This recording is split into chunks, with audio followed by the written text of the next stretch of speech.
ಕಿರಣಗಳನ್ನ, ಇಷ್ಟೊಂದು ಕಾರ್ಯಕ್ರಮಗಳನ್ನ ಈ ಮಟ್ಟದಲ್ಲಿ ಆಯೋಜನೆ ಮಾಡಬಹುದಾ ಅನ್ನುವಂತಹ ಪ್ರಶ್ನೆ ಕೂಡ ನನ್ನನ್ನ ಕಾಣಿಸ್ತಾ ಇದೆ. ನಿಜವಾಗ್ಲೂ ಕೂಡ ನಾವು ಎಲ್ಲೋ ಒಂದ್ ಕಡೆ ಪಾಶ್ಚಾತ್ಯ ಸಂಸ್ಕೃತಿಯ ಪ್ರಭಾವಕ್ಕೆ ಒಳಗಾಗಿರುವ ಈ ಸಂದರ್ಭದ ಒಳಗಡೆ ಕನ್ನಡ ಸಂಸ್ಕೃತಿಯ ಹೆಮ್ಮೆಯನ್ನ ನಾವಿಲ್ಲಿ ಕಾಣ್ತಾ ಇದ್ದೀವಿ, ಈ ವೇದಿಕೆ ಮೇಲೆ ಕಾಣ್ತಾ ಇದ್ದೀವಿ. ಇಲ್ಲಿ ಮಾತನಾಡ್ತಂತ ಪ್ರತಿಯೊಬ್ಬರು ಕೂಡ ಎಷ್ಟು ಸ್ಫುಟವಾಗಿ ಕನ್ನಡವನ್ನ ಮಾತನಾಡ್ತಾ ಇದ್ದಾರೆ, ಎಷ್ಟು ಚೆನ್ನಾಗಿ ಕನ್ನಡತನವನ್ನ ಉಳಿಸ್ತಾ ಇದ್ದಾರೆ. ಅದು ನಮ್ಮ ಸಂಸ್ಕೃತಿ ಅಲ್ವಾ, ಅದು ನನಗೆ ಹೆಮ್ಮೆಯನ್ನು ಕೊಟ್ಟಿರ್ತಕ್ಕಂಥದ್ದು. ಹಾಗಾಗಿ ಇಂಥದ್ದೊಂದು ಕನ್ನಡತನವನ್ನ ಉಳಿಸುವಂತಹ ಕೆಲಸವನ್ನ ನಿರಂತರವಾಗಿ ಮಾಡುತ್ತಿರುವಂತಹ ಆಂಜನೇಯರ್ ಅವರಿಗೆ ನಾನು ಜೋರಾದ ಚಪ್ಪಾಳೆ ಮೂಲಕ ಅವರನ್ನ ಅಭಿನಂದಿಸಬೇಕು. ನಾವೆಲ್ಲ ಅವ್ರ ಮುಂದೆ ಬಹಳ ಸಣ್ಣವರು. ಅವ್ರು ಮಾಡ್ತಕ್ಕಂಥ ಕೆಲಸ ಇದೆಯಲ್ವಾ, ಈಗಾಗಲೇ ನಿರೂಪಣೆ ಮಾಡ್ತಾ ಗಂಗರಾವಿಯವರು ಹೇಳ್ತಾ ಇದ್ರು, ಎಲೆಯ ಮರೆಯ ಕಾಯಿನಂತೆ ಒಂದು ರಂಗಭೂಮಿಯ ಕೆಲಸವನ್ನ ಮಾಡ್ಕೊಂಡು ಬಂದಿದ್ದಾರೆ. ಆ ಕಲಾ ಸೇವೆ ಇದೆಯಲ್ವಾ, ಅದು ಬಹಳ ಪ್ರಮುಖವಾಗಿದೆ. ಆತ್ಮೀಯ ವಿದ್ಯಾರ್ಥಿನಿಯರು, ಈಗ ಈ ರಂಗಭೂಮಿಯಲ್ಲಿ ನೀವು ನೋಡಿದ್ರಿ, ಚಂದ್ರಹಾಸ ಅಂತಕ್ಕಂಥದ್ದಲ್ಲಿ ನೋಡಿದ್ರಿ, ಒಂದು ಪಾತ್ರ ದುಷ್ಟ ಬುದ್ಧಿ, ಆ ದುಷ್ಟತನ ಹೇಗೆ ತನ್ನನ್ನ ತಾನೇ ಆವರಿಸಿಕೊಂಡು ತನ್ನ ಅವಸಾನವನ್ನ ಪಡ್ಕೊಳ್ತು. ಇಷ್ಟೇ, ನಾವು ಒಳ್ಳೆಯವರಾಗಬೇಕು, ಮನುಷ್ಯತ್ವ ಹೊಂದಿರಬೇಕು ಅನ್ನುವಂತಹ ಆಶಯ ಹೊಂದಿರತಕ್ಕಂಥ ನಾಟಕ. ಇವತ್ತು ನಾವು ಇಲ್ಲಿ ಕುವೆಂಪು ಅವರನ್ನ ನೆನೆಸ್ಕೊಳ್ಬೇಕಾಗಿದೆ. ಕುವೆಂಪು ಅವರು ಇವತ್ತು ನಮ್ಮ ಯುವ ಜನತೆಗೆ, ನಮ್ಮ ಪುಟಾಣಿ ಮಕ್ಕಳಿಗೆ, ನಮ್ಮ ಸಮಾಜಕ್ಕೆ, ನಮ್ಮ ಕರ್ನಾಟಕಕ್ಕೆ ಯಾವ ಸಂದೇಶವನ್ನ ಕೊಟ್ಟಿದ್ದಾರೆ ಅನ್ನೋದಕ್ಕೆ ನಾನಿನ್ನು 2 ನಿಮಿಷದಲ್ಲಿ ಮಾತನಾಡಿ ನನ್ನ ಮಾತನ್ನು ಮುಗಿಸ್ತೀನಿ. ಯಾಕೆಂದ್ರೆ ಈ ವೇದಿಕೆಯಲ್ಲಿ ದೀರ್ಘವಾದ ಭಾಷಣ ಮಾಡುವಂತಹ ವೇದಿಕೆ ಅಲ್ಲ. ನೀವು ನಿಮ್ಮ ನಿರೀಕ್ಷೆಗಳು ಬೇರೆ ತರ ಇರುತ್ತೆ. ಈ ರಂಗಭೂಮಿಯ ಕಲಾವಿದರು ಬಂದು ನಿಮ್ಮನ್ನ ಮನರಂಜಿಸಬೇಕು. ಆತ್ಮೀಯರೇ, ಇವತ್ತು ನಾವು ಪಂಪನಿಂದ ಹಿಡಿದು ಇಲ್ಲಿಯವರೆಗೆ ಕುವೆಂಪು ಅವರಿಗೆ, ಪಂಪ ಅವರು ಹೇಳ್ತಾರೆ ಒಂದು ರೀತಿಯಲ್ಲಿ, ಕುಲಂ ಮತ್ತು ಚಲಂ ಕುಲಂ ಗುಣಂ ಕುಲಂ ಅಭಿಮಾನ ಮುಂದೆ ಕುಲಂ. ಅಭಿಮಾನ ಇರ್ಬೇಕು ನೋಡಿ ಇಲ್ಲಿ ನಾಡಿನ ಬಗ್ಗೆ, ಭಾಷೆ ಬಗ್ಗೆ. ಮನುಷ್ಯ ಜಾತಿ ತಾವೊಂದೇ ಹೊಲವು ನೋಡಿ. ಆ 10ನೇ ಶತಮಾನದಲ್ಲಿ ಹೇಳಿದಂತಹ ಆ ಒಂದು ವಾಕ್ಯ ಇವತ್ತಿಗೂ ಪ್ರಸ್ತುತವಾಗಿದೆ. ಬಸವಣ್ಣ ಹೇಳ್ತಾರೆ, ಅವರು ಕೂಡ ಈ ದೇವಸ್ಥಾನಕ್ಕೆ ಎಲ್ಲೆಲ್ಲ ಹುಡುಕೊಂಡು ಹೋಗೋದಲ್ಲಪ್ಪ, ನಾನು ಒಬ್ಬ ಬಡವ ನೋಡಿ, ನಾನು ದೇವಾಲಯವನ್ನು ಈ ಉಳ್ಳವರು ಶಿವಾಲಯ ಮಾಡ್ತಾರೆ, ನಾನೇನ್ ಮಾಡ್ಲಿ ಬಡವ, ಕಾಲೇ ಕಂಬ ದೇವೇ ದೇವರ ಶಿರವನ್ನ ಕಳಿಸವೆಯ, ಈ ರೀತಿಯಲ್ಲಿ ಹೇಳ್ತಾರೆ. ಅದೇ ಸರ್ವಜ್ಞ ಹೇಳ್ತಾರೆ ನೋಡಿ, ಅನ್ನ ದೇವರ ಮುಂದೆ ಇನ್ನು ದೇವರು ಅನ್ನವೇ ದೈವ ಸರ್. ಕನಕದಾಸ್ ಹೇಳ್ತಾರೆ, ಕುಲ ಎಂದು ಹೊಡೆದಾಡದಿರಿ, ನಿಮ್ಮ ಕುಲದ ನೆಲೆಯೇನಾದ್ರೂ ಬಂದರೆ. ಅಂದ್ರೆ ಇವೆಲ್ಲದರ ಆಶಯದ ಉತ್ತರವನ್ನ ನಾವು ಕುವೆಂಪು ಅವರ ಸಾಹಿತ್ಯದಲ್ಲಿ, ಕುವೆಂಪು ಅವರ ನಾಟಕಗಳಲ್ಲಿ ನಾವು ನೋಡ್ತೀವಿ. ಸ್ಮಶಾನ ಕುರುಕ್ಷೇತ್ರ ಆಗ್ಬೋದು, ಅವರ ಏಕಲವ್ಯ ಬೆರಳಿಗೆ ಕೊರಳಾಗ್ಬಹುದು, ಅವರ ಹಲವಾರು ನಾಟಕಗಳು ಯಾವುದೇ ಆಗಲಿ, ಜನಗಾರ ಆಗ್ಬೋದು, ಈ ಕಾಲ ನೋಡಿರ್ತಕ್ಕಂತಹ ಚಂದ್ರಹಾಸ ನಾಟಕ ಆಗ್ಬೋದು. ಇವುಗಳಲ್ಲಿ ನಮ್ಮ ಸಮಾಜಕ್ಕೆ ಕೊಟ್ಟ ಸಂದೇಶ ಏನು? ನಮ್ಮ ಸಮಾಜಕ್ಕೆ ಅವ್ರು ಏನ್ ಕೊಡ್ತಾರೆ ನೋಡಿ, ಇಂದು ರಕ್ತದ ಬಿಂದು ನಾಳೆ ಸೌಖ್ಯದ ಸಿಂಧು. ಇಂದು ರಕ್ತದ ಬಿಂದು ನಾಳೆ ಸೌಖ್ಯದ ಸಿಂಧು ಅಂದ್ರೆ ಅವ್ರು ಹೇಳ್ತಾ ಇದ್ದಾರೆ, ಇವತ್ತು ಕಷ್ಟಪಡು, ನಾಳೆ ಸುಖವಾಗಿರೋ ನೀನೆ. ಕಷ್ಟಪಡಿ, ಇವತ್ತು ಕಷ್ಟಪಡದೆ ಏನೇನೂ ಆಗೋದಿಲ್ಲ. ಅದರ ಬದಲು ನೀನು ಮೌಢ್ಯತೆಯ ಒಳಗಡೆ ಬಿದ್ರೆ, ಮೌಢ್ಯತೆಯ ಮಾರಿ ನಿನ್ನನ್ನು ಆವರಿಸ್ಕೊಂಡ್ಬಿಡುತ್ತೆ. ಅದಕ್ಕೆ ಇವತ್ತು ವಿಚಾರವಂತರಾಗಬೇಕು, ವಿಚಾರವನ್ನ ಮಾಡಬೇಕು ನಾವು. ಹಾಗಾಗಿ ಕುವೆಂಪು ಹೇಳ್ತಕ್ಕಂಥದ್ದು, ನಾವೆಲ್ಲರೂ ಅವ್ರು ಹೇಳ್ತಾರೆ, ವಿಚಾರ ಕ್ರಾಂತಿಗೆ ಆಹ್ವಾನವನ್ನ ಕೊಡ್ತಾರೆ ವಿದ್ಯಾರ್ಥಿಗಳೇ, ವಿಚಾರ ಕ್ರಾಂತಿಗೆ ಆಹ್ವಾನವನ್ನ ಕೊಡ್ತಾರೆ ಅವರು. ಬನ್ನಿ, ಇವತ್ತು ಮೌಢ್ಯತೆಯ ಬಿಟ್ಟು ಹೊರ ಬನ್ನಿ, ಜಾತೀಯತೆಯನ್ನ ಕಳಿಸಿ ಹೊರ ಬನ್ನಿ. ನಾವೆಲ್ಲ ಮನುಷ್ಯರು, ನಾವೆಲ್ಲ ಮಾನವರು. ಈ ನಾಟಕಗಳ ಆಶಯ ಕೂಡ ಅದೇ ಆಗಿದೆ. ಅದನ್ನೇ ಹೇಳ್ತಾ ಬಂದಿರ್ತಕ್ಕಂಥದ್ದು ನಮ್ಮ ಆಂಜನೇಯ ಸರ್ ಅವರು ಮತ್ತು ಅವರ ಎಲ್ಲ ಈ ನಾಟಕಗಳು, ಅವರ ಕಲೆ, ಅವರ ಸಂಸ್ಕೃತಿ, ಅವರ ಹಲವಾರು ವಿಚಾರ ಸಂಕಿರಣಗಳು ಕೂಡ ಈ ರೀತಿಯಲ್ಲಿ ಮಾಡ್ತಾ ಬಂದಿದ್ದಲ್ಲ. ನಿಜವಾಗ್ಲೂ ಹೇಳ್ಬೇಕಂತಕ್ಕಂಥದ್ದು ಕುವೆಂಪು ಅವರು ಇವತ್ತು ನಮ್ಮ ನಾಡಿಗೆ ಮೊದಲ ಜ್ಞಾನಪೀಠ ಪ್ರಶಸ್ತಿ, ವಿಚಾರ ಸಾಹಿತ್ಯ, ಅವುಗಳನ್ನು ಓದಿದ್ರೆ ಮನುಷ್ಯ ಪ್ರಬುದ್ಧ ಜನರಿಗೆ ಸಾಕ್ತಾನೆ. ತನ್ನಲ್ಲಿರ್ತಕ್ಕಂತಹ ಎಲ್ಲ ಸಂಘಟನೆಗಳನ್ನ ಕಾಣಿಸ್ಕೊಳ್ತಾನೆ. ಅದ್ರ ವಿಶೇಷವಾಗಿ ನಾಟಕಗಳು ನಮ್ಮಲ್ಲಿ ವೈಚಾರಿಕತೆಯ ತುಂಬಿದೆ. ನನ್ನಲ್ಲಿ ಪ್ರಶ್ನೆ ಮಾಡುವ ಗುಣವನ್ನ ಬೆಳೆಸ್ಕೋಬೇಕು, ಅದನ್ನ ಅದು ಕಲಿಸ್ಕೊಡ್ತಾರೆ ಆ ನಾಟಕಗಳು. ಆ ನಿಟ್ಟಿನಲ್ಲಿ ನಮ್ಮ ವಿದ್ಯಾರ್ಥಿನಿಯರು ಈ ನಾಟಕಗಳನ್ನ ನೋಡುವುದ್ರ ಮೂಲಕ, ಯಾಕೆಂದ್ರೆ ಇವತ್ತು ದೃಶ್ಯ ಮಾಧ್ಯಮ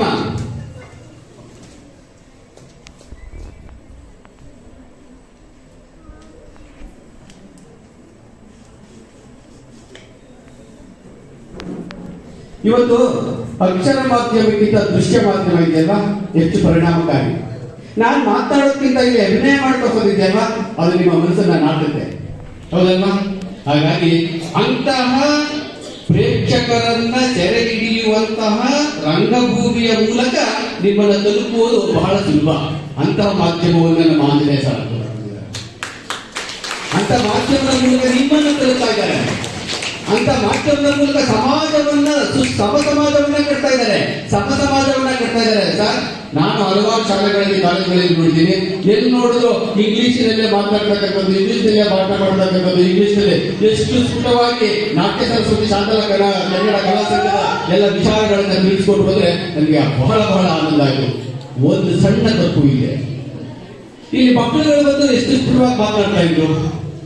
ಆ ಕನ್ನಡತನ ಒಂದಿದ್ದರೆ ನೋಡಿ, ಇಲ್ಲಿ ನಾನು ಎಲ್ಲಿ ಬೇಕಾದ್ರೂ ಗೆಲ್ತೀನಿ ಅಲ್ವಾ? ಹಾಗಾಗಿ ಕನ್ನಡ ಭಾಷೆ, ಈ ನೆಲದಲ್ಲಿ ಕನ್ನಡ ಭಾಷೆಯನ್ನ, ಕನ್ನಡ ಸಂಸ್ಕೃತಿಯನ್ನ, ಕನ್ನಡತನವನ್ನ, ಕನ್ನಡ ಪರಂಪರೆಯನ್ನ ಉಳಿಸಬೇಕು.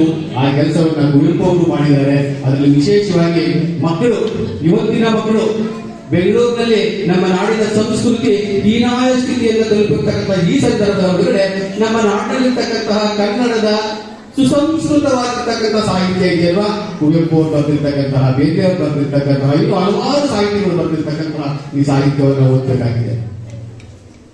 ಸರ್ವೋದಯ ಮಂತ್ರವನ್ನು ನಾವು ಜಪಿಸಬೇಕಾಗಿದೆ ಅನ್ನುವಂಥ ಮಾತನ್ನು ಹೇಳ್ತಾ, ಯಾವ ಹೋಗ್ಬೇಕು, ಹೇಗೆ ಹೋಗ್ಬೇಕು ಅನ್ನೋದಕ್ಕೆ ಒಂದು ವಾಕ್ಯದಲ್ಲಿ ಹೇಳಿ ನಮ್ಮ ಮುಗಿಸಿದೆ. ಮನುಜ ಮತ ವಿಶ್ವಪಥ. ಮನುಷ್ಯ ವಿಶ್ವಪಥದ ಕಡೆಗೆ ದಾಟಬೇಕು. ಓ ನನ್ನ ಚೇತನ ಆಗು ನೀ ನಿಕೇತನ, ಎಲ್ಲಿಯೂ ನಿಲ್ಲದಿರು ಮನೆಯನ್ನೆಂದು ಕಟ್ಟದಿರು. ನೋಡಿ ಎಷ್ಟು ಚೆನ್ನಾಗಿ ಹೇಳಿದ್ರು. ನೀನು ಸಣ್ಣ ವ್ಯಕ್ತಿ ಆಗ್ಬೇಡಪ್ಪ, ಸ್ವಲ್ಪ ವಿಶಾಲವಾಗಿರು. ನೀನು ಸಣ್ಣತನವನ್ನ ಬಿಟ್ಟಾಕು, ವಿಶಾಲವಾಗಿರು. ಅದನ್ನ ಬೆಳೆಸ್ಕೋಬೇಕಾಗಿದೆ.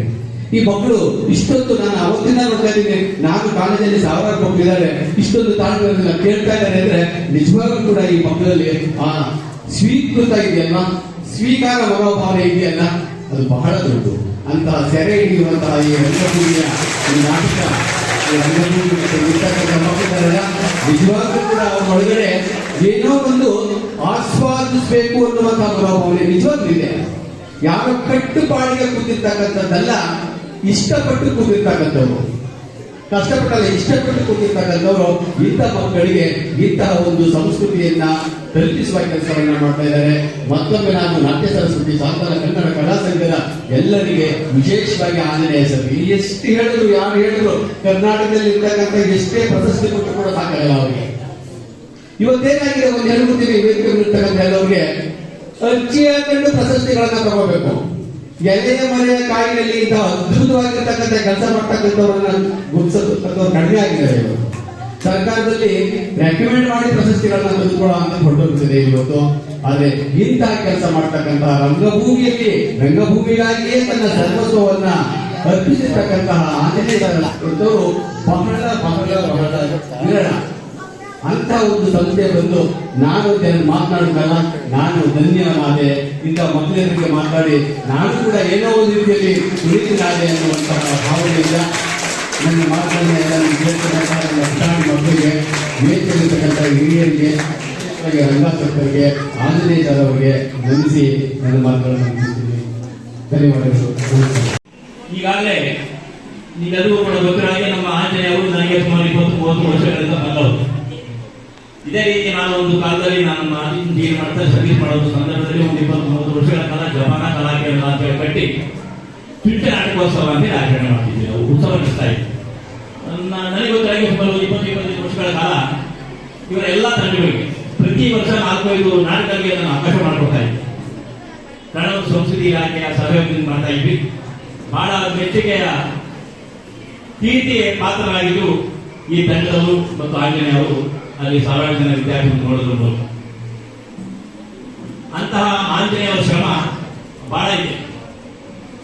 ಇವತ್ತು ರಂಗಕಲೆ ಎಲ್ಲೋ ಒಂದು ಕಡೆ ನಶಿಸ್ತಾ ಇತ್ತು, ಮತ್ತೆ ಅದಕ್ಕೆ ಪುರಸ್ಕಾರ ಪಡುವಂತಹ ರಂಗಕಲೆ ಹೆಚ್ಚಿನ ಅವಕಾಶಗಳು ದೊರಕ್ತಾ ಇದೆ ಅಂತ ತಪ್ಪೇನಿಲ್ಲ. ಮತ್ತಷ್ಟು ಕೆಳಮಟ್ಟಕ್ಕೆ ಹೋಗ್ತಾ ಇಲ್ಲ. ಇವಾಗ ಹೋಗ್ತಾ ಇರ್ತಕ್ಕಂಥದ್ದು ಪಿರಾಮಿಡ್ ಇಂಡಸ್ಟ್ರಿ ಎಲ್ಲವೂ ಹೋಗ್ತಾ ಇದೆ. ರಂಗಕಲೆಗೆ ಎಲ್ಲ ಪ್ರೋತ್ಸಾಹ ಕೊಡ್ತಾ ಇದೆ. ಮಕ್ಕಳೇ ನೀವು ಈಗ ನೋಡ್ತಾ ಇದ್ದೀರಿ, ಈಗಾಗಲೇ ಎಲ್ಲರೂ ಕೂಡ ಹೇಳಿದಾಗೆ ಕೃದಾಸ ನಾಟಕ ಯಥೋಧರ್ಮ ತತ್ವವಿಜಯ ಹಾಗೆ ಮಕ್ಕಳಿಗೆ ಒಂದು ಮಾರ್ಗದಲ್ಲಿ ಇರ್ತಕ್ಕಂತಹ ಕಥೆ. ಸ್ಮಶಾನ ಕೋಶಕ್ಕಾಗಿ ಬಂದಿರತಕ್ಕಂಥ ಎಲ್ಲ 14 ನಾಟಕಗಳು ಕುವೆಂಪುರವರು ಒಂದಲ್ಲ ಒಂದು ವಿಶೇಷವಾದಂತಹ ಮಾಹಿತಿಯನ್ನು ಒದಗಿಸಿಕೊಡ್ತವೆ. ನಮ್ಮ ಕನ್ನಡ ಯಾವುದೇ ಸಾಹಿತ್ಯ ಆಗಲಿ, ಎಲ್ಲರೂ ಇರ್ತಕ್ಕಂಥ ಮನುಷ್ಯನಾಗಿರ್ತಕ್ಕಂಥವನು ತನ್ನ ಜೀವನವನ್ನ ಆಂತರಿಕಪೂರ್ವಕವಾಗಿ ತನ್ನದೇ ಆದ ರೀತಿಯಲ್ಲಿ ನಡೆಸ್ಕೊಂಡು ಹೋಗ್ಬೇಕು. ಬೆಳೆಯುವ ಪೈರು ಬಳಕೆಯಂತೆ ಇಂದಿನ ಮಕ್ಕಳ ಮೇಲೆ ಪರಿಣಾಮವನ್ನು ಉಂಟು ಮಾಡತಕ್ಕಂಥ ವಿಚಾರಧಾರೆಗಳನ್ನ ನಾವು ಅರಿವನ್ನು ಮೂಡತಕ್ಕಂಥ ಕೆಲಸವನ್ನ ಮಾಡಬೇಕು ಅನ್ನೋದೇ ಎಲ್ಲರೂ ಇರ್ತಕ್ಕಂಥ ಮಾತು. ರಂಗಕಲೆಗೆ ಉಳಿಸ್ತಕ್ಕಂಥ ಕೆಲಸ ಬಹಳ ಸುಮಾರು ಈಗಾಗಲೇ 72, 79, 81 ಈ ಸಾಲಿನಿಂದಲೂ ಕೂಡ ನಾಟ್ಯ ಸಂಸ್ಕೃತಿ ಶಾಂತ ಕನ್ನಡ ಕಲಾ ಸಂಘ ನಡೆಸ್ಕೊಂಡು ಬರ್ತಾ ಇದೆ ಅನ್ನೋದನ್ನ ನೀವು ಏನು ಇದ್ರ ಬಗ್ಗೆ ಪರಿಚಯ ಮಾಡಿಕೊಟ್ರು ಎಲ್ಲವೂ ಕೂಡ ಕೇಳಿದ್ದೀವಿ. ಐತಿಹಾಸಿಕ ನಾಟಕಗಳಾಗ್ಬೋದು, ಸಾಮಾಜಿಕ ನಾಟಕಗಳಾಗ್ಬೋದು, ಅಥವಾ ಜನಪದೀಯ ನಾಟಕಗಳಾಗಿರ್ಬೋದು, ಉಪನ್ಯಾಸಗಳಾಗಿರ್ಬೋದು, ಒಂದು ಸಂಸ್ಥೆ ನಾಟ್ಯ ಸಂಸ್ಕೃತಿ ಶಾಂತ ಕನ್ನಡ ಕಲಾ ಸಂಘ ಅನ್ನೋ ಒಂದು ಸಂಸ್ಥೆ ಇಷ್ಟೆಲ್ಲ ಕೆಲಸ ಕಾರ್ಯಗಳನ್ನ ಅದು ಜನಗಳ ಮಟ್ಟಕ್ಕೆ ಹೋಗ್ಬೇಕು ಅನ್ನೋ ದೃಷ್ಟಿ ಇಟ್ಕೊಂಡು ಮಾಡ್ತಾ ಇದೆ. ಸುಮ್ಮನೆ ಏನೋ ನಾಟಕೋತ್ಸವ ಮಾಡಬೇಕು, ಅದರಿಂದ ಏನೋ ಕೀರ್ತಿ ತಗೊಳ್ಬೇಕು, ಈ ರೀತಿಯಾದಂಥದ್ದಲ್ಲ ಈ ಸಂಸ್ಥೆ. ನಾನು ಬಹಳ ವರ್ಷಗಳಿಂದ ಬದಲಾಗಿದ್ದೇನೆ. ಇದರ ಪರಿಣಾಮ ಜನಸಾಮಾನ್ಯರ ಮೇಲೆ ಆಗ್ಬೇಕು. ರಂಗಕಲೆ ಶಿಕ್ಷಣ ಸಂಸ್ಥೆಗಳು ಕೂಡ ಬಹಳ ಉಪಯುಕ್ತವಾಗಿರ್ತಕ್ಕಂಥ ನೀತಿಯನ್ನು ಬೋಧನೆ ಮಾಡ್ತಕ್ಕಂಥದ್ದು ಅನ್ನೋದು ಅರಿವು ಉಂಟಾಗಬೇಕು ಶಿಕ್ಷಣ ಸಂಸ್ಥೆಗಳಲ್ಲಿ. ಎಲ್ಲರೂ ಈ ಚಿಕ್ಕ ಮಕ್ಕಳ ಮನಸ್ಸಿನ ಮೇಲೆ ಅನ್ನೋದು ಬಹಳ ಮುಖ್ಯ. ಅದಕ್ಕಾಗಿ ಇವು ವಿಚಾರ ಮಾತಾಡುವಂತಹ ಟೈಮ್ ಅಲ್ಲ, ಇದು ಇನ್ನೊಂದು ನಾಟ್ಕೊಳ್ಬೇಕಾಗಿದೆ.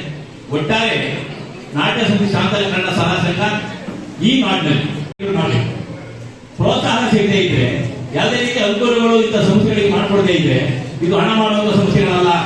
ನಾಟಕವನ್ನು ನೋಡಿ ಯಾರು ಹಣ ಕೊಡೋದಿಲ್ಲ, ಆದ್ರೆ ಶ್ರಮ ಇದೆ. ಇವರು ಇಡೀ ಕುಟುಂಬ ಈ ರಂಗಕಲೆಗೋಸ್ಕರ ಶ್ರಮಿಸ್ತಾ ಇದೆ. ಆಂಜನೇಯರ ಈ ತಂಡ ಸಾಕಷ್ಟು ಸಾಹಿತಿಗಳನ್ನ, ಕಲಾವಿದರನ್ನ, ರಂಗ ಕಲಾವಿದರನ್ನ ಸೃಷ್ಟಿ ಮಾಡಿದೆ. ನನಗೆ ಗೊತ್ತಿರೋಗೆ ಈ ಗೋವಿಂದೇಗೌಡ ಅವರು ಫಿಲಂ ಇಂಡಸ್ಟ್ರಿಗೆ ನಾವು ಹಾಡ್ಕೊಂಡು ಬರ್ತಿದ್ದಾರೆ, ಬಹಳ ಬರ್ತಿದ್ದಾರೆ. ಈ ಸಂಸ್ಥೆ ಇಲ್ಲ ಅಂದ್ರೆ ಆತನಿಗೆ ಇಲ್ವಾ ಗೊತ್ತಿಲ್ಲ. ಹಾಗಾಗಿ ಅಂತಹ ಬಹಳಷ್ಟು ಮಂದಿಯನ್ನ ಹೊರಗಡೆ ಬರ್ತಾ ಇದ್ದಾರೆ ಈ ಒಂದು ಸಂಸ್ಥೆ ಮೂಲಕ ಅನ್ನೋದನ್ನ ನಾವು ಬೆಳೆಸಬೇಕು. ಅದಕ್ಕಾಗಿ ನಾವು ನಮ್ಮ ಆಂಜನೇಯ ಮತ್ತು ಅವರ ಸಂಘಟನೆಗಳನ್ನ ಅಭಿನಂದಿಸಬೇಕು. ಈ ಸಂದರ್ಭದಲ್ಲಿ ಅವ್ರು ಮಾಡ್ತಕ್ಕಂಥ ಕೆಲಸ ಪ್ರತಿಯೊಬ್ಬರು ಅಟ್ಲೀಸ್ಟ್ ಅವ್ರ ಬಗ್ಗೆ ತಿಳ್ಕೊಂಡಿರ್ತಕ್ಕಂಥವ್ರು, ಈ ಕಲೆಯನ್ನು ನೋಡಿರ್ತಕ್ಕಂಥವ್ರು ಪ್ರೋತ್ಸಾಹ ಕೊಡೋದು ಬಹಳ ಮುಖ್ಯ. ಇವಾಗ ಏನಾಗಿದೆ, ರಂಗ ಪರಿಕರಗಳಿಗೆ ಎಷ್ಟು ಹಣ ಖರ್ಚು ಮಾಡ್ತೇವೆ, ರಂಗವನ್ನ ಕರ್ತವ್ಯದ ಪ್ರದರ್ಶನ ಮಾಡಬೇಕು ಅಂದ್ರೆ ಅದಕ್ಕೊಂದು ಸ್ಟೇಜ್ ಬೇಕಾಗುತ್ತೆ. ಅಂತಹ ಒಂದು ಕೆಲಸವನ್ನ ಇಂತಹ ಸಂಸ್ಥೆಗಳು ನೀಡೋದ್ರಿಂದ ಅವ್ರ ಕೆಲಸ ಸಾರ್ಥಕಗೊಳ್ತಾ ಇದೆ ಅನ್ನೋದನ್ನ ನಾವು ಗಮನ ಮಾಡ್ಕೊಳ್ಬೇಕು. ಆದ್ಮೇಲೆ ಇವರ ಕಲೆಗೆ ಎಲ್ಲಿಂದ ಪ್ರೋತ್ಸಾಹ ದೊರಕಬೇಕು.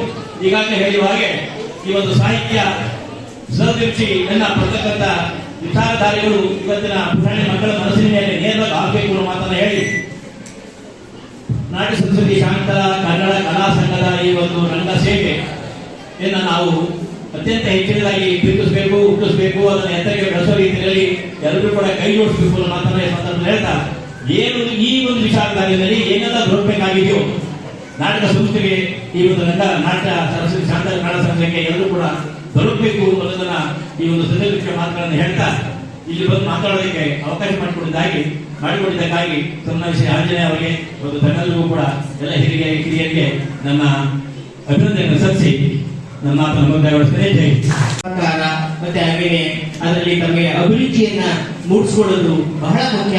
ಈ ಕಲೆಯನ್ನು ಉಳಿಸುವಂತದ್ದು ಅತ್ಯಂತ ಈ ಕನ್ನಡದ ಸಂಸ್ಕೃತಿಯ ಪ್ರತೀಕ ಅಂತ ಹೇಳಿ ನಮಗೆಲ್ಲ ತಿಳಿಸಿಕೊಟ್ಟಂತ ಡಾಕ್ಟರ್ ನಂಜುಂಡಯ್ಯ ಸರ್ ಅವರಿಗೆ ಹೃದಯಪೂರ್ವಕವಾಗಿರ್ತಕ್ಕಂಥ ಜೋರು ಚಪ್ಪಾಳೆಗಳಿಂದ ಧನ್ಯವಾದಗಳನ್ನ ಅರ್ಪಿಸ್ತಾ ಇದ್ದೀನಿ. ಇಂದು ನಾನು ಇಲ್ಲಿ ರಂಗಭೂಮಿಯಲ್ಲಿ ವಿದ್ಯಾರ್ಥಿಗಳ ಸಮ್ಮೇಳನ ಸಾಧ್ಯತೆ ಕುರಿತು ಒಂದೆರಡು ಮಾತನಾಡಲಿದ್ದೇನೆ. ಲಂಡನ್ನ ಡೇವಿಡ್ ಹಾರ್ಟ್ಸ್ ಬ್ರೂ ದಂಪತಿಗಳು ಭಾರತದಲ್ಲಿ ಮಕ್ಕಳ ರಂಗ ಚಟುವಟಿಕೆಗಳಿಗೆ ಅಡಿಪಾಯ ಹಾಕಿದರು. ರವೀಂದ್ರ ಕಲಾಕ್ಷೇತ್ರದಲ್ಲಿ ಮೊದಲ ಬಾರಿಗೆ ಬಹುದೊಡ್ಡ ಸೆಟ್ ಹಾಕಿ ಅನ್ಗ್ರೇಟ್ಫುಲ್ ನಾಟಕವನ್ನು ಮಕ್ಕಳಿಂದ ಅಭಿನಯಿಸುವ ಮೂಲಕ ಹೊಸ ಸಂಚಲನ ಉಂಟು ಮಾಡಿದರು. 1972ರಲ್ಲಿ ವಿಮಲ ರಂಗಚಾರ್ ಅವರು ಮಕ್ಕಳ ರಂಗಭೂಮಿ ಸ್ಥಾಪಿಸಬೇಕೆಂದು ಸರ್ಕಾರಕ್ಕೆ ಒತ್ತಡ ಹೇರಿ ಸರ್ಕಾರಿ ಕಚೇರಿಯನ್ನೇ ಬಾಲಭವನವನ್ನಾಗಿ ಪರಿವರ್ತಿಸಿದರು. ಆ ನಂತರ ಮಕ್ಕಳ ರಂಗಭೂಮಿಗೆ ಅರ್ಥಪೂರ್ಣ ಆಯಾಮ ದೊರೆಯಿತು. ಎನ್.ಎಸ್. ವೆಂಕಟರಾಮ್ ಇದರ ನಿರ್ದೇಶಕರಾಗಿದ್ದ ಸಮಯದಲ್ಲಿ ಅನ್ಗ್ರೇಟ್ಫುಲ್ ಮ್ಯಾನ್ ನಾಟಕವನ್ನು ಕನ್ನಡಕ್ಕೆ ತಂದು ಅಭಯಕಾರಿ ಕಥೆಯಲ್ಲಿ 100 ಮಕ್ಕಳನ್ನು ತೊಡಗಿಸಿಕೊಂಡು ಮಕ್ಕಳಲ್ಲಿ ರಂಗಭೂಮಿಯತ್ತ ಒಲವು ಮೂಡಿಸಲಾಯಿತು. ಹೊತ್ತಿಗಾಗಲೇ ಬಿ.ವಿ. ಕಾರಂತರು ಇವರ ಜೊತೆಗೂಡಿ ಮಕ್ಕಳ ನಾಟಕದಲ್ಲಿ ಸಾಹಿತ್ಯವನ್ನು ಪರಿಚಯಿಸುವ ಮೂಲಕ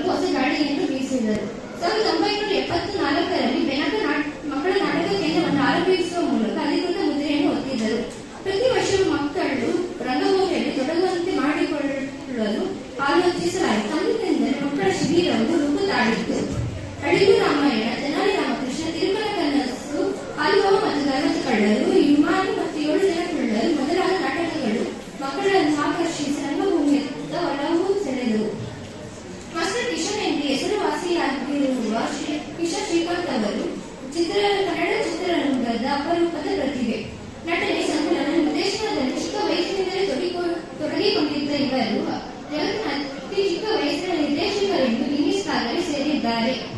2006ರಲ್ಲಿ ಕೇರಳ ಫುಟ್ಪಾತ್ ಚಿತ್ರವನ್ನು ನಿರ್ಮಿಸಿದಾಗ ಇವರು ಕೇವಲ 6 ವರ್ಷದವರಾಗಿದ್ದರು. ಬೆಂಗಳೂರಿನ ಶ್ರೀಕಾಂತ್ ಮತ್ತು ಶರಜಾ ಜೋಡಿಗೆ ಜನಿಸಿದ ಕಿಶನ್ ಅವರು ಬಾಲ್ಯದಿಂದಲೇ ನಟನೆಗೆ ಇಳಿದರು. ಇವರು ಕೆಲವು ತಮಿಳು ಹಾಗೂ ತೆಲುಗು ಚಿತ್ರರಂಗದಲ್ಲಿ ನಿರ್ಮಿಸಿದ್ದಾರೆ. ಇವರು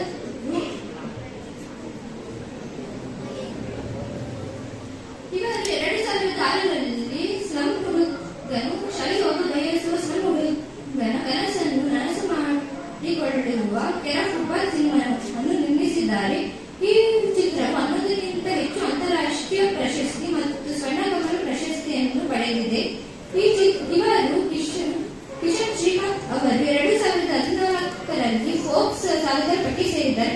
ಇದರಿಂದ ನಾವು ತಿಳಿಯಬಯಸುವುದು ಏನೆಂದರೆ ಎಲ್ಲಾ ವಿದ್ಯಾರ್ಥಿಗಳಲ್ಲೂ ಅವರದೇ ಆದ ಪ್ರತಿಭೆ ಇರುತ್ತದೆ. ಅವರು ಅವರ ಪ್ರತಿಭೆಯನ್ನು ರಂಗಭೂಮಿಯಲ್ಲಿ ತೊಡಗಿಸಿಕೊಂಡರೆ ಅವರ ವಿದ್ಯಾಭ್ಯಾಸಕ್ಕೆ ತೊಂದರೆಯಾಗುವುದಿಲ್ಲ ಎಂದು ತಿಳಿದುಕೊಳ್ಳಬಹುದು. ನನಗೆ ಈ ಅವಕಾಶ ಕೊಟ್ಟ ಎಲ್ಲ ಗಣ್ಯರಿಗೂ ಮತ್ತು ನನ್ನ ಪ್ರೀತಿಯ ಸ್ನೇಹಿತರಿಗೆ ಧನ್ಯವಾದಗಳು. ಸಮ್ಮೇಳನ ಸಾಧ್ಯತೆ ಎಂಬ ವಿಚಾರ ಸಂಕಿರಣದ ಬಗ್ಗೆ 2 ಮಾತುಗಳನ್ನು ಆಡಲು ಬಂದಿದ್ದೇನೆ. ಕನ್ನಡ ರಂಗಭೂಮಿ ಎಂದ ಕ್ಷಣ ನಮಗೆ ನೆನಪಿಗೆ ಬರುವುದು ನಾಟಕ ಮಾತ್ರ. ಆದರೆ ಇದು ವಿವಿಧ ರೂಪಗಳಲ್ಲಿ ಇರುತ್ತದೆ. ಉದಾಹರಣೆ ಡೊಳ್ಳು ಕುಣಿತ, ಜಾನಪದ ನೃತ್ಯ, ಕೋಲಾಟ, ಗೊಂಬೆ ಆಟ, ದೊಡ್ಡಾಟ ಇತ್ಯಾದಿ. ಕನ್ನಡ ರಂಗಭೂಮಿಯ ಬಗ್ಗೆ ಮಾತನಾಡುವುದಾದರೆ ಇದು ಕನ್ನಡ ನಾಡಿನಲ್ಲಿಯೇ ಹುಟ್ಟು ಬೆಳೆದ ಕಲೆ. ಇದರ ಹುಟ್ಟು ಯಾವಾಗ ಎಂದು ಹೇಳಲು ಬರುವುದಿಲ್ಲ. ಆದರೂ ಸಹ ಲಭ್ಯವಿರುವ ಶಿಲಾಶಾಸನ ಹಾಗೂ ಗ್ರಂಥಗಳ ಆಧಾರದ ಮೇಲೆ ಕನ್ನಡ ರಂಗಭೂಮಿಯ ಇತಿಹಾಸವು ತುಂಬಾ ಪುರಾತನವಾದದ್ದು ಎಂದು ಹೇಳಬಹುದು. ಹಿಂದಿನ ಕಾಲದಲ್ಲಿ ಹೊಲ ಗದ್ದೆಯಲ್ಲಿ ವರ್ಷಪೂರ್ತಿ ದುಡಿಯುತ್ತಿದ್ದ ರೈತರು ಹಬ್ಬ ಹರಿದಿನಗಳ ಸಂದರ್ಭದಲ್ಲಿ ನಾಟಕ ಬಯಲಾಟಗಳನ್ನು ಆಡುವ ಮೂಲಕ ಸಂತೋಷ ಪಡುತ್ತಿದ್ದರು. ಲಭ್ಯವಿರುವ ದಾಖಲೆಗಳ ಪ್ರಕಾರ ಚಿಕ್ಕದೇವರಾಯ ಒಡೆಯರ ಆಸ್ಥಾನದ ಕವಿ ಸಿಂಗರಾಯ ಅವರು ಬರೆದಿರುವ ಮಿತ್ರವಿಂದ ಗೋವಿಂದ ಎಂಬುದು ಮೊದಲ ನಾಟಕವಾಗಿದೆ. ನಂತರ 19ನೇ ಶತಮಾನದಲ್ಲಿ ತುಂಬಾ ಹೆಸರು ಮಾಡಿದ ನಾಟಕವೆಂದರೆ ಸಂಖ್ಯಾ ಬಾಲ್ಯ. ಇದು ಒಂದು ನೈಜಕತೆ ಆಗಿದ್ದು ಈಗಲೂ ಸಹ ಸಿನಿಮಾ ರೂಪದಲ್ಲಿ ಪ್ರದರ್ಶನಗೊಳ್ಳುತ್ತಿದೆ. ಕಾಲಕ್ರಮೇಣ ಕರ್ನಾಟಕದಲ್ಲಿ ಹಲವಾರು ನಾಟಕ ಮಂಡಳಿಗಳು ತಲೆ ಎತ್ತಿದವು. ಅದರಂತೆಯೇ ರಾಜ ಮಹಾರಾಜರು ನಾಟಕ ಕಲೆಗೆ ಪ್ರೋತ್ಸಾಹ ನೀಡಲು ಪ್ರಾರಂಭಿಸಿದರು. ಬ್ರಿಟಿಷರ ಕಾಲದಲ್ಲಿ ಹಲವಾರು ದೇಶಭಕ್ತರು ಹಳ್ಳಿಗೆ ಹೋಗಿ ನಾಟಕ ಬಯಲಾಟಗಳನ್ನು ಆಡುವ ಮೂಲಕ ಬ್ರಿಟಿಷರು ನಡೆಸುತ್ತಿರುವ ದುರಾಡಳಿತ ಹಾಗೂ ದೌರ್ಜನ್ಯದ ಬಗ್ಗೆ ಜನಸಾಮಾನ್ಯರಲ್ಲಿ ಜಾಗೃತಿಯನ್ನು ಮೂಡಿಸುತ್ತಿದ್ದರು. ಕನ್ನಡ ರಂಗಭೂಮಿಯ ದೊಡ್ಡಣ್ಣನೆಂದು ಹಾಗೂ ಕನ್ನಡ ರಂಗಭೂಮಿಯನ್ನು ಹೆಚ್ಚು ಕಾಲದವರೆಗೂ ಆಳಿದವರು ಎಂದರೆ ಗುಬ್ಬಿ ವೀರಣ್ಣ. ಇವರು 1919ರಲ್ಲಿ ಕುರುಕ್ಷೇತ್ರ ನಾಟಕಕ್ಕೆಂದೇ ಒಂದು ರಂಗಭೂಮಿಯನ್ನು ಏರ್ಪಡಿಸಿ ಜೀವಂತ ಆನೆ ಕುದುರೆಗಳನ್ನು ತರಿಸಿ ರಂಗದ ಮೇಲೆ ಪ್ರದರ್ಶನ ಮಾಡಿ ಜನರನ್ನೇ ಬೆಚ್ಚು ಬೀಳಿಸಿದ ವ್ಯಕ್ತಿ ಎಂಬ ಕೀರ್ತಿಗೆ ಹೆಸರುವಾಸಿಯಾಗಿದ್ದರು. ಕನ್ನಡ ನಟರತ್ನಾಕರನೆಂದೇ ಹೆಸರು ಮಾಡಿದ್ದ ಮಾಸ್ಟರ್ ಹಿರಣ್ಣಯ್ಯ ಅವರು ಆಡು ಭಾಷೆಯಲ್ಲಿ ಹಾಸ್ಯ ನಾಟಕಗಳನ್ನು ಪ್ರದರ್ಶನ ಮಾಡಲು ಪ್ರಾರಂಭಿಸಿದರು. ಇವರ ಹೆಸರಾಂತ ನಾಟಕವೆಂದರೆ ಲಂಚಾವತಾರ. ಇದು ಅಂದಿನ ರಾಜಕೀಯ ಅವ್ಯವಸ್ಥೆಯ ಬಗ್ಗೆ ಬೆಳಕನ್ನು ಚೆಲ್ಲಿದ ನಾಟಕವಾಗಿತ್ತು. ಈಗಲೂ ಸಹ ಮನೆ ಮಾತಾಗಿದೆ. ಮೂರ್ತಿ ಚಿತ್ರದಂದರೂ ಕೀರ್ತಿ ದೊಡ್ಡದು ಎನ್ನುವಂತೆ ನಮ್ಮ ಬೆಂಗಳೂರು ವಿಶ್ವವಿದ್ಯಾಲಯದ ನಾಟಕ ವಿಭಾಗದ ವಿದ್ಯಾರ್ಥಿಗಳು ರಂಗಭೂಮಿಯಲ್ಲಿ ಹಲವಾರು ಪ್ರಯೋಗಗಳನ್ನು ನಡೆಸಿದರು. ಅವರು ಬಯಲು ನಾಟಕಗಳನ್ನು ಆಡುವ ಮೂಲಕ ಜನಸಾಮಾನ್ಯರಲ್ಲಿ ಸಾಕ್ಷರತೆ ಹಾಗೂ ಸಾಂಕ್ರಾಮಿಕ ರೋಗದ ಬಗ್ಗೆ ಎಚ್ಚರಿಕೆಯನ್ನು ಮೂಡಿಸಿದರು. ಅದು ಅಲ್ಲದೆ ಹಲವಾರು ನಾಟಕಗಳನ್ನು ಪುಸ್ತಕದ ರೂಪದಲ್ಲಿ ಪ್ರಕಟಿಸಿದರು. ರಂಗಭೂಮಿಯ ಬಗ್ಗೆ ಮಾತನಾಡುವುದಾದರೆ ಅದು 1 ನಿಮಿಷ ಅಥವಾ 1 ಗಂಟೆ ಕಾಲದಲ್ಲಿ ವರ್ಣಿಸಲು ಸಾಧ್ಯವಿಲ್ಲ. ಆದರೂ ಸಹ ಇಂದಿನ ಆಧುನಿಕ ಬದುಕಿನಲ್ಲಿ ಜನಸಾಮಾನ್ಯರಲ್ಲಿ ಹಾಗೂ ವಿದ್ಯಾರ್ಥಿಗಳಲ್ಲಿ ರಂಗಭೂಮಿಯ ಬಗ್ಗೆ ಆಸಕ್ತಿ ಕಡಿಮೆಯಾಗುತ್ತಿದೆ. ಇಂದಿನ ಶಾಲಾ ಕಾಲೇಜುಗಳಲ್ಲಿ ರಂಗ ಶಿಕ್ಷಣವು ಮರೀಚಿಕೆಯಾಗುತ್ತಿದೆ. ಶಾಲಾ ಸಮಾರಂಭಗಳಲ್ಲೋ ವಾರ್ಷಿಕೋತ್ಸವದಲ್ಲೋ ಅಥವಾ ಶಾಲೆಯ ಕೊನೆಯಲ್ಲೋ ಮನೋರಂಜನೆಗಾಗಿ ನಾಟಕಗಳನ್ನು ಆಡಿಸಿ ಕೈಬಿಡುತ್ತಿದ್ದಾರೆ. ಮಕ್ಕಳ ಮನಸ್ಸು ಹೂ ಇದ್ದಂತೆ, ಅದು ಸಹಜವಾಗಿ ಹರಡಿದರೆ ಮಾತ್ರ ಅಂತಹ ಮಕ್ಕಳು ಮುಂದೆ ಒಳ್ಳೆಯ ಪ್ರಜೆಯಾಗಬಲ್ಲರು. ಆದರೆ ಇಂದಿನ ನಮ್ಮ ತಂದೆ ತಾಯಿಯರು ತನ್ನ ಮಕ್ಕಳು ಚೆನ್ನಾಗಿ ಓದಿ ಹೆಚ್ಚು ಅಂಕ ಗಳಿಸಿ ಡಾಕ್ಟರು ಇಂಜಿನಿಯರು ಆದರೆ ಸಾಕು ಎಂದು ಅಂಕ ಗಳಿಕೆಗೆ ಹೆಚ್ಚು ಒತ್ತನ್ನು ನೀಡುತ್ತಿದ್ದಾರೆ. ಆದರೆ ಮಕ್ಕಳ ಆಸಕ್ತಿ ಹಾಗೂ ಅವರ ವ್ಯಕ್ತಿತ್ವ ವಿಕಾಸನದ ಬಗ್ಗೆ ಚಿಂತಿಸುತ್ತಲೇ ಇಲ್ಲ. ಇದರಿಂದಾಗಿ ಮಕ್ಕಳಲ್ಲಿ ಮಾನಸಿಕ ಒತ್ತಡ ಹೆಚ್ಚಾಗಬಹುದು. ಇದಕ್ಕೆ ಪರಿಹಾರವಾಗಿ ಎಲ್ಲಾ ಶಾಲಾ ಕಾಲೇಜುಗಳಲ್ಲಿ ದೈಹಿಕ ಶಿಕ್ಷಣದಂತೆ ರಂಗ ಶಿಕ್ಷಣಕ್ಕೂ ಹೆಚ್ಚು ಮಹತ್ವ ನೀಡಿ ಅದನ್ನು ಶಿಕ್ಷಣದ ಒಂದು ಭಾಗವೆಂದು ಭಾವಿಸಿ ವಿದ್ಯಾರ್ಥಿಗಳಲ್ಲಿ ರಂಗ ಶಿಕ್ಷಣದ ಬಗ್ಗೆ ಆಸಕ್ತಿಯನ್ನು ಮೂಡಿಸಿದರೆ ರಂಗಕಲೆಯ ಉಳಿಯುವುದಕ್ಕೆ ಸಹಕಾರವಾಗುತ್ತದೆ ಎಂದು ನನ್ನ ಅಭಿಪ್ರಾಯವನ್ನು ತಿಳಿಸುತ್ತಾ ಈ ನನ್ನ 2 ಮಾತನ್ನು ಮುಕ್ತಾಯ ಮಾಡುತ್ತಿದ್ದೇನೆ. ಧನ್ಯವಾದಗಳು. ವಿಷಯವನ್ನು ಕುರಿತು ನಿಮ್ಮೊಂದಿಗೆ ಹಂಚಿಕೊಳ್ಳಲು ಬಂದಿದ್ದೇನೆ. ಮಕ್ಕಳಲ್ಲಿರುವ ಮಿತಿ ಮತ್ತು ಸಾಧ್ಯತೆಗಳನ್ನು ಅರ್ಥ ಮಾಡಿಸಲು ಇರುವ ಅತ್ಯುತ್ತಮ ಅವಕಾಶವೇ ರಂಗಭೂಮಿ. ಧ್ವನಿ, ದೇಹದ ಸಾಮರ್ಥ್ಯ, ಕನ್ನಡ ಭಾಷೆ ಪರಂಪರೆ, ನುಡಿಗಟ್ಟು, ಗಾದೆ ಇವೆಲ್ಲವನ್ನು ಮಕ್ಕಳು ಮಾತನಾಡುವಂತಾಗಬೇಕು. ಆಗ ಮಾತ್ರ ನಾಟಕದ ಸಾರವನ್ನು ಅರಿಯಲು ಸಾಧ್ಯವಾಗುತ್ತದೆ. ಮುಂದಿನ ತಲೆಮಾರಿಗೆ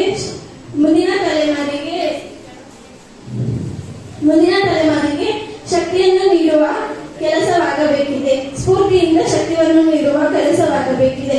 ಆದ್ದರಿಂದ ಪೋಷಕರು ತಮ್ಮ ಮಕ್ಕಳನ್ನು ರಂಗ ಶಿಬಿರಕ್ಕೆ ಸೇರಿಸುವ ಮುನ್ನ ಅವರಿಗೆ ಉತ್ತಮರಾದ ಗುರುಗಳನ್ನು ನೇಮಿಸುವುದು ಅತ್ಯಗತ್ಯ. ರಂಗಭೂಮಿ ಮಕ್ಕಳ ಆಟಿಕೆ ಅಲ್ಲ, ಅದು ಬಹಳ ಆರ್ಥಿಕತೆ ಉಳ್ಳದ್ದು. ನಗರದಲ್ಲಿ ರಂಗಭೂಮಿಯು ಪ್ರೇಕ್ಷಕರ ಮುಂದೆ ನಟರು ಪ್ರದರ್ಶಿಸುವ ನಾಟಕೀಯ ಕ್ರಿಯೆಯ ಮೂಲಕ ಜಗತ್ತನ್ನು ಕಲಾತ್ಮಕವಾಗಿ ಪ್ರದರ್ಶಿಸುವಂತಹ ಕಲೆಯಾಗಿದೆ. ಧನ್ಯವಾದಗಳು. ಓದುತ್ತಿದ್ದೇನೆ. ಇಂದು ನಾನು ರಂಗಭೂಮಿಯಲ್ಲಿ ವಿದ್ಯಾರ್ಥಿಗಳ ಸಂವೇದನಾ ಸಾಧ್ಯತೆ ಎಂಬ ವಿಷಯದ ಕುರಿತು ಮಾತನಾಡಲು ಬಂದಿದ್ದೇನೆ. ಜಗತ್ತಿನ ಅತಿ ದೊಡ್ಡ ಮನೋವಿಕಾಸ ಶಿಬಿರ. ಬಾಲ್ಯದಿಂದಲೇ ರಂಗಭೂಮಿಯಲ್ಲಿ ತೊಡಗಿಕೊಂಡರೆ ಮುಂದೆ ಒಬ್ಬ ದೊಡ್ಡ ಕಲಾವಿದನಾಗಿ ಬೆಳೆಯಲು ಅದು ಸಹಾಯ ಮಾಡುತ್ತದೆ. ದೊಡ್ಡವರಾದ ಮೇಲೆ ರಂಗಭೂಮಿಯ ಆಸಕ್ತಿ ಹೊರಟು ಹೋಗುತ್ತದೆ ಎಂದು ಅನೇಕ ರಂಗಕರ್ಮಿಗಳು ಹೇಳುತ್ತಾರೆ. ಆದರೆ ಅದು ನಿಜವಿರಬಹುದು. ಆದರೆ ರಂಗಭೂಮಿಯಲ್ಲಿ ಕಲಿತ ಕೌಶಲ್ಯಗಳು ವಿದ್ಯಾರ್ಥಿಗಳ ಜೀವನದ ಬೇರೆ ವಿಷಯಗಳಲ್ಲಿ ಸಹಾಯ ಮಾಡುತ್ತದೆ. ಆದ್ದರಿಂದ ಮಕ್ಕಳು ರಂಗಭೂಮಿಯಲ್ಲಿ ತಮ್ಮ ಆಸಕ್ತಿಯನ್ನು ಬೆಳೆಸಿಕೊಳ್ಳಬೇಕು. 70% ಪೋಷಕರು ತಮ್ಮ ಕೆಲಸದ ಒತ್ತಡದಿಂದಾಗಿ ತಮ್ಮ ಮಕ್ಕಳನ್ನು ಶಿಬಿರಗಳಿಗೆ ಬಿಟ್ಟು ಹೋಗುತ್ತಾರೆ. ಆ ಮಕ್ಕಳಿಗೆ ರಂಗಭೂಮಿಯಲ್ಲಿ ಆಸಕ್ತಿ ಇಲ್ಲದಿದ್ದರೂ ಅಂತವರಲ್ಲಿ ಆಸಕ್ತಿಯನ್ನು ಮೂಡಿಸಿ ಅದರದೇ ಕ್ಷೇತ್ರದಲ್ಲಿ ಮುಂದೆ ಬೆಳೆಸಲು ಮಾಡಿರುವ ಅನೇಕ ಉದಾಹರಣೆಗಳಿವೆ. ಆದ್ದರಿಂದ ಮಕ್ಕಳು ಚಿಕ್ಕ ವಯಸ್ಸಿನಿಂದಲೇ ರಂಗಭೂಮಿಯಲ್ಲಿ ಆಸಕ್ತಿಯನ್ನು ಉಂಟು ಮಾಡಿಕೊಳ್ಳಬೇಕು. ನಾಟಕದ ಜೊತೆಗೆ ಶಿಕ್ಷಣ, ಸಂಗೀತ, ನೃತ್ಯಗಳನ್ನು ಮಕ್ಕಳು ಆಸಕ್ತಿಯನ್ನು ಬೆಳೆಸಿಕೊಳ್ಳಬೇಕು. ನಾಟಕವು ಮಕ್ಕಳನ್ನು ಸಂಸ್ಕೃತದ ಕಡೆಗೆ ತೆಗೆದುಕೊಳ್ಳುವ ಒಂದು ದಾರಿಯಾಗಿದೆ. ಏಕೆಂದರೆ ಮಕ್ಕಳು ಬೇರೆಯವರ ಪಾತ್ರಗಳಲ್ಲಿ ತಮ್ಮನ್ನು ತಾವು ಹುಡುಕಿಕೊಳ್ಳಲು ಹಾಗೂ ತಮ್ಮ ಭಾವನೆಯನ್ನು ಅರ್ಥ ಮಾಡಿಕೊಳ್ಳಲು ರಂಗಭೂಮಿಯು ಸಹಾಯ ಮಾಡುತ್ತದೆ. ಆದ್ದರಿಂದ ಮಕ್ಕಳನ್ನು ರಂಗಭೂಮಿಯಲ್ಲಿ ತೊಡಗಿಸಿ ತಮ್ಮ ಆತ್ಮವಿಶ್ವಾಸವನ್ನು ಹೆಚ್ಚಿಸಲು ಸಹಾಯ ಮಾಡುತ್ತದೆ ಎಂದು ಹೇಳುತ್ತಾ ನನ್ನ 2 ಮಾತುಗಳನ್ನು ಮುಗಿಸುತ್ತಿದ್ದೇನೆ. ಧನ್ಯವಾದಗಳು. ನಾನು 9ನೇ ತರಗತಿಯಲ್ಲಿ ವಿದ್ಯಾಭ್ಯಾಸ ಮಾಡುತ್ತಿದ್ದೇನೆ. ಇಂದು ನಾನು ರಂಗಭೂಮಿಯಲ್ಲಿ ವಿದ್ಯಾರ್ಥಿಗಳ ಸಮ್ಮೇಳನ ಸಾಧ್ಯತೆ ಎಂಬ ವಿಚಾರವನ್ನು ಕುರಿತು 2 ಮಾತುಗಳನ್ನು ಆಡಲು ಬಂದಿದ್ದೇನೆ. ಮಗು ರಂಗಭೂಮಿ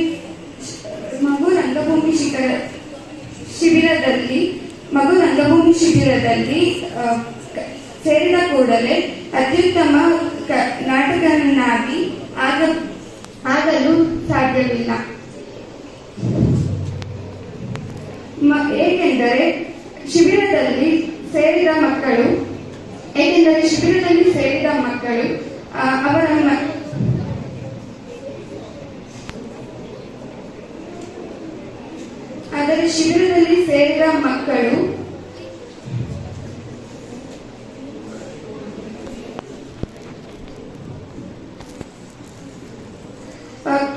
ಕೆಲವರಲ್ಲಿ ಮನೋಭೀತಿ ಇರುವುದಿಲ್ಲ ಹಾಗೂ ಕೆಲವರಲ್ಲಿ ಮನೋಭೀತಿ ತುಂಬಾ ಇರುತ್ತದೆ.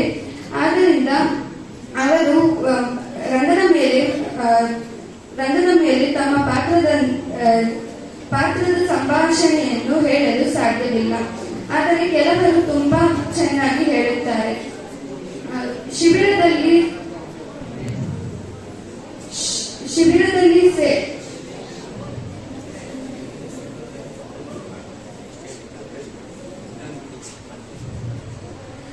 ಧನ್ಯವಾದ. ಇಷ್ಟನ್ನು ಹೇಳಲು ಅವಕಾಶ ಮಾಡಿಕೊಟ್ಟಂತ ಎಲ್ಲರಿಗೂ ನನ್ನ ಹೃತ್ಪೂರ್ವಕವಾದ ಧನ್ಯವಾದ. ನಾಟ್ಯ ಮಯೂರಿಯ ನೇರಿ ಸರಸ್ವತಿ ಕೈಗಳ ತೋರಿ ಶಾಂತಲ ನಿನ್ನಯ ಸೋದರಿ ಕನ್ನಡ ತಾಯಿಯ ಕುವರಿ ಕಲಾ ನಮನ ನಿನಗೆ ಸಂಘದ ಕಲಾ ನಮನ ನಿನಗೆ ಆ